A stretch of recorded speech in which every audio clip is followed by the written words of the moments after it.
ఓం శుక్లాంబరధరం విష్ణుం శశివర్ణం చతుర్భుజం ప్రసన్నవదనం ధ్యాయే సర్వవిఘ్నోపశాంతయే. మేనరాశి వారికి ఈ మే నెలలో ఏ విధంగా ఉంటుందో తెలుసుకుందాం. ముందుగా మీ జన్మ నక్షత్రం పూర్వాభాద్ర 4వ పాదం కానీ, ఉత్తరాభాద్ర 1, 2, 3, 4 పాదాలు కానీ, రేవతి 1, 2, 3, 4 పాదాలు అయినట్లయితే మీ జన్మరాశి మీనరాశి అవుతుంది. ఈ రాశి వారికి ఈ మే నెలలో అన్ని రంగాల వారికి చేసేటువంటి వృత్తి వ్యాపారాల యందు రాణింపు ఉంటుంది. ఆరోగ్య లాభాలుంటాయి. ఆదాయం కూడా చక్కగా ఉంటుంది.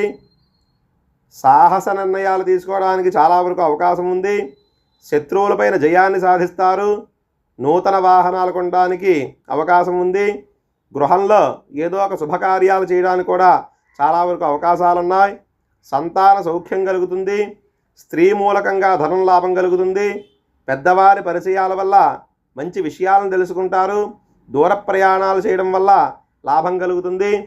ఉద్యోగంలో ప్రమోషన్స్తో కూడినటువంటి బదిలీలు ఉంటాయి. చేసేటువంటి వ్యాపారాల్లో కూడా మంచి అభివృద్ధి సాధిస్తారు. జాయింట్ వ్యాపారస్తులకి, ప్రభుత్వ ఉద్యోగులకి కూడా ఈ నెల చాలా అనుకూలంగా ఉంది. రాజకీయ పరంగా కూడా ప్రజల్లోనూ అధిష్టానంలోనూ కూడా పేరు ప్రఖ్యాతలు తెచ్చుకుంటారు.